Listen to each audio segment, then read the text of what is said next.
Cake খেতে কে না পছন্দ করেন বলেন তো?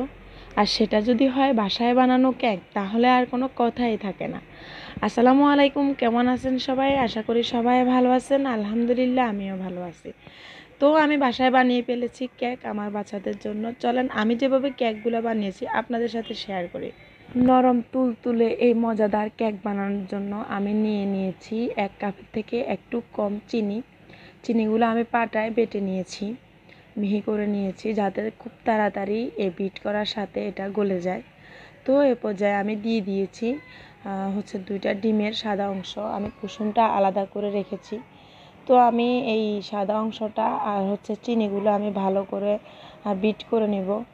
আস্তে আস্তে করে বিট করে নিতে হবে, একটু সময় লাগবে। তো আমার বিট করা হয়ে গেছে। এ পর্যায়ে আমি দিয়ে দিয়েছি সেই ডিমের 2টা কুসুম। ওই 2টা কুসুম দিয়েও আমি একটু আস্তে আস্তে করে বিট করে নিতেছি। এগুলা আস্তে আস্তে করে বিট করতে হবে কুসুমগুলো দেওয়ার পর, আর বেশি বিট করা যাবে না। তো এই যে আমার বিট করা হয়ে গেছে। এ পর্যায়ে আমি দিয়ে দিচ্ছি 1 কাপ সয়াবিন তেল। সয়াবিন তেলটা দিয়ে আমি আবার বিট করে নিতেছি। এটা অনেক বেশি জোরে আর বিট করা যাবে না, কারণ আমি যেই ডিমের সাদা অংশটা দিয়ে চিনিটা বিট করেছিলাম, তখন একটা ফোমের মতো তৈরি হয়েছিল। ওই ফোমটা নষ্ট হয়ে যাবে এজন্য। তো আমি এ পর্যায়ে দিয়ে দিচ্ছি ময়দা। ময়দাগুলো আমি একটু চেলে দিব, তার জন্য আমি চালনের মধ্যে ময়দাগুলো নিয়ে নিচ্ছি। আমি 2 কাপ ময়দা নিয়েছি এই একটা কেক বানানোর জন্য। দিয়ে দিয়েছি 1 চামচ বেকিং পাউডার, 1 চামচ বেকিং সোডা, সাথে দিয়ে দিয়েছি আধা কাপ গুঁড়া দুধ। দিয়ে আমি এগুলাকে আস্তে আস্তে করে এবার বিট করে নিতেছি। আমার বিট করা হয়ে গেছে। তো এ পর্যায়ে আমি দেখতেছি আমার ব্যাটারটার ঘনত্বটা অনেক বেশি, তার জন্য আমি দিয়ে দিচ্ছি লিকুইড দুধ। এটা কেকের জন্য আমার এখানে প্রায় 1 কাপের মতো লিকুইড দুধ লেগেছিল ব্যাটারটা পুরোপুরিভাবে তৈরি করতে। তো আমি ওগুলা আস্তে আস্তে করে লিকুইড দুধটা দিয়ে আমি মিশিয়ে নিতেছি। তো এই যে এ পর্যায়ে আমার আরও একটু লিকুইড দুধ লাগবে। মোট মিলে আমার 1 কাপ লিকুইড দুধে লেগেছিল। তো আমি এগুলো আস্তে আস্তে করে দিচ্ছিলাম আর আস্তে আস্তে করে মিশিয়ে নিচ্ছিলাম। তো এই যে আমার মিশানো হয়ে গেছে অলরেডি। আমার ব্যাটারটা পুরোপুরিভাবে তৈরি হয়ে গেছে। আমি এ পর্যায়ে একটুখানি লবণ দিয়ে দিয়েছি। যদিও মিষ্টির মধ্যে লবণটা না দিলে মিষ্টিটা মিষ্টি মিষ্টি টাইপের লাগে না, কেমন জানি কী যেন দিই নাই এমন মনে হয়। তো এই যে আমার ব্যাটারটা হয়ে গেছে একদম সুন্দরভাবে। ব্যাটারগুলো ঠিক এরকম হবে। তো এ পর্যায়ে আমি দিয়ে দিব লেবুর খোসা। আমার কাছে ভ্যানিলা এসেন্স নাই, তার জন্য আমি একটা লেবুর খোসা গ্রেট করে দিয়ে দিয়েছি গ্রাইন্ডার দিয়ে। তো এ পর্যায়ে আমি এই মোল্ডে করে কেকটা বানাবো।